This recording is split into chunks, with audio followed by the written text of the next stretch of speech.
Becoming a parent basically means being an expert decision maker and problem solver. And other than creating a birth plan, deciding how to feed your baby is one of your first tests. Welcome back to my 4th Trimester Series. This is the 6th episode, and I want to tackle one of the biggest decisions you'll face as a new parent: how to feed your precious new baby. It can be pretty overwhelming to sift through all the advice out there and not feel pressured either way. But I want you to know that I'm not here to push any particular feeding method, rather give you the lowdown on each option, the good, the challenging, and everything in between, so you can decide what's best for you, your baby, and your family. Before we start talking breast and bottle, I think it's useful to remember that there's no one-size-fits-all answer here. What works for your best friend or your sister might not be the perfect fit for you, and that's totally okay. When you're weighing your options, keep these factors in mind. Your lifestyle. Are you always on the go? Working from home? Do you have other kids to care for? Your daily routine plays a big role in what feeding method might work best for you.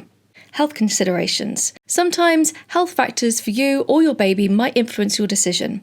Your health and your baby's health always come first, so chat to your doctor if this applies to you. Your work situation. If you're planning to return to work, think about how that might impact your feeding choices. Will you have time and space to pump? Is your workplace supportive of breastfeeding mums? Little hint here. In the US, they pretty much have to be, and in the UK, most are. Check the law as it applies to your location. Your support system. Do you have a partner, family, or friends who can help with feedings? Support can make a big difference, no matter what method you choose. Your comfort level. How do you feel about breastfeeding? Are you excited about it, or does it make you anxious? Or maybe you're firmly against formula. Either way, getting impartial facts can help you make an informed decision. Your feeding journey might take some unexpected turns, and that's okay. Maybe you start with breastfeeding and later add some formula. Or perhaps you decide to begin with formula and then try breastfeeding. It's perfectly acceptable to pivot and try something new. The phrase, "fed is best," isn't just a cute saying, it's the truth. And at the end of the day, what matters most is that your baby is getting nutrition they need. We are our own worst critics, so piling on the pressure is just counterproductive. We all know some judgy parents, but as a wise friend recently told me, let them. Who cares? Your feeding choice doesn't define you as a parent. What defines you is the love and care you give your little one. All right, let's talk boobs. I have lots of other videos about breastfeeding, so feel free to check those out after watching this video. But today, I want to cover the basics to give you a general idea. Breastfeeding might seem like it should come naturally, but the truth is, it can take some practice and patience. In those first few days after birth, your body produces colostrum, also known as liquid gold. It's packed with all the antibodies and nutrients your baby needs. Your milk typically comes in around day 3 to 5. Newborn breastfed babies feed on demand about 8 to 12 times in a 24-hour period. A little tip for you: skin-to-skin contact right after birth can really help kickstart breastfeeding. We spoke about this quite a bit in the last episode of this series. Getting a good latch is the absolute key to successful breastfeeding. It's completely acceptable and expected that you will ask for guidance about this from a lactation consultant or similar, so don't be shy. Some women have a completely smooth breastfeeding journey with barely a hiccup, but there are some common challenges you may come across. Sore nipples. Lanolin cream and correct latch are your best friends here. Engorgement. Warm compresses before feeding, cold after. And cabbage leaves. Trust me on this one. Low supply. More frequent feeding or pumping can help. Stay hydrated and well fed yourself. Look at my video about how to boost your supply here. Mastitis. If you spot red, painful areas on your breast, call your doctor ASAP. Pretty much every breastfeeding issue has a solution, so don't suffer in silence. Reach out for help straight away. Be sure to grab your free download, 10 Ways to Make Breastfeeding Easier, in the description below as well. To be fair and balanced, I want to go through some of the pros and cons of breastfeeding. Pros. Breast milk produces perfect nutrition for your baby. It helps boost your baby's immune system. Breastfeeding is convenient with no preparation needed. Just whip out a boob. Breastfeeding is free and doesn't cost a penny. Some of the cons are: breastfeeding can be time-consuming, especially in the beginning as you figure it out. It can be uncomfortable for some mums, particularly in the early weeks. Nipple pain, engorgement, and so on. Just get your latch sorted and feed regularly. You're essentially on call 24/7 for feedings. You need to keep a close eye on your caffeine and alcohol intake. I want to talk about breast pumps because since they became more mainstream in the last 20 years or so, they've allowed mums a flexible compromise: the convenience of a bottle with the goodness of breast milk. There are 3 main ways to express milk: hand expression, manual pumps, and electric pumps. Hand expression is free and always available.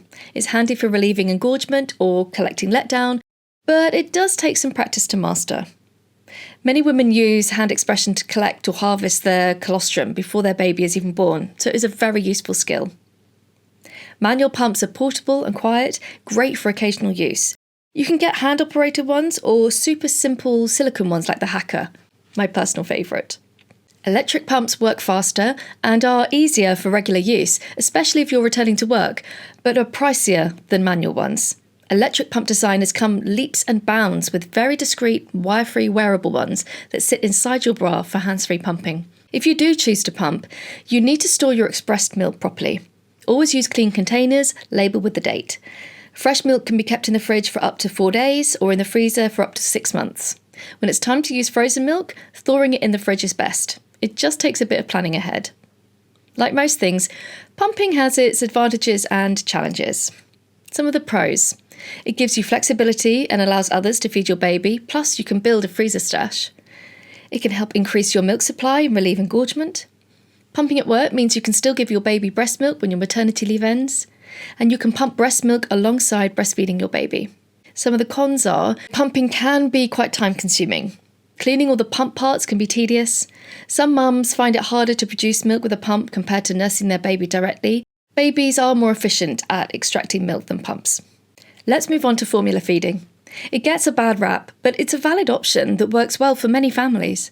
There seem to be hundreds of formula brands, so how on earth do you choose which one is right for your baby? Well, start with a standard cow's milk-based formula, unless your paediatrician suggests otherwise. If your baby doesn't tolerate it, you might have to try a sensitive or hypoallergenic version. Keep in touch with your baby's doctor before making big changes, though. Formula-fed newborns feed every 2 to 3 hours, taking in about 2 to 3 ounces per feed in the first month. Follow the instructions on the package carefully when making up bottles. The right ratio of powder to water is important. Don't water down formula to make it last longer. When it comes to storage, prepared formula can be kept at room temperature for up to 2 hours or in the fridge for up to 24 hours. If your baby doesn't finish a bottle, it's best to throw away leftovers. Now let's look at some pros and cons of formula feeding. Some pros. Anyone can feed your baby, allowing others to bond and give you a break. You can see exactly how much your baby is eating. You don't have to worry about your diet affecting your baby. And formula doesn't need to be refrigerated before mixing, unlike expressed milk. And some mums prefer to bottle feed in public. Some cons are formula can be expensive. It requires preparation and planning, especially when travelling. You need to clean and sterilise bottles and nipples regularly. Formula doesn't provide the same immune benefits as breast milk. And some babies might have difficulty digesting certain formulas. Okay, I've said it once and I'll say it again. Feeding your baby doesn't have to be all boob or all bottle. Many parents find that a bit of both works like a charm. We call this combination feeding, which means breastfeeding plus giving your baby a bottle of formula or expressed milk. The main tip here is to hold off giving your baby a bottle for the first 6 to 8 weeks, if you can. This is to establish breastfeeding. Yep, you need to give it a few weeks to get settled into the swing of it. But if you feel you need to give your baby a bottle before this, please don't stress and go ahead. Balancing breast and bottle can be a bit of a juggling act at first. Maybe you start by swapping out 1 breastfeed a day for a bottle, or you might breastfeed when you're at home and use bottles when you're out. There's no one right way to do it. Now let's talk pros and cons. So some of the pros are it's flexible, you can switch things up as you need. Other people can get in on the feeding fun. You can keep some breastfeeding going, even if you can't do it full time. And it can make weaning less of a shock to the system. Some cons are keeping up your milk supply can be a bit of a challenge. Some babies get picky about switching between boob and bottle. You're dealing with both breastfeeding and bottle prep. Hello, multitasking. It might cost more than just breastfeeding. There are a few extra tips I want to share with you when it comes to feeding your baby. Every baby is different, so you need to learn your baby, but here are some common ways of telling you they're ready for their milk. Rooting, which is turning their head and opening their mouth, hand-to-mouth movements, lip smacking or tongue clicking, fussing and squirming. The golden rule of feeding is to respond to these early cues. Don't wait for the hunger meltdown if you can help it. A calm baby is much easier to feed than a hangry one. Trust me on this. and please don't try to put them on a feeding schedule in the first few weeks. Their tummies don't work like that. Here are some common feeding issues you may come across. Reflux, also known as spit up, it's when milk decides to make a return trip up the food pipe, called the esophagus. Gas. We've all giggled at the clips on YouTube of babies farting, but too much gas can make for one cranky baby. Burping during and after feeds can help. Colic. If your baby cries for 3 or more hours a day, 3 or more days a week, for 3 or more weeks, with no definite explanation, then this is termed colic. It usually peaks around 6 weeks and improves by 3 to 4 months. If you only take one thing away from this video, please let it be this. Seeking help and support doesn't make you a failure or a bad parent. It actually makes you a good one.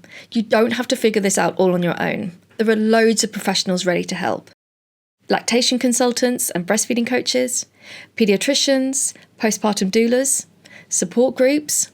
Nothing beats chatting to other parents who are in the same boat. Look for local breastfeeding or new parent groups. And online resources. There are tons of reliable websites and forums out there. Just be sure to fact check everything yourself. I hope this episode has helped you feel more confident about making feeding decisions for your little one. Remember, it's okay if your plans change along the way. Flexibility is the name of the game in parenting. If you want to learn more about your baby's developmental milestones in the first 12 weeks of life, then make sure you're subscribed to my channel to catch the next episode in this series. From tummy time to first smiles, I'll cover it all.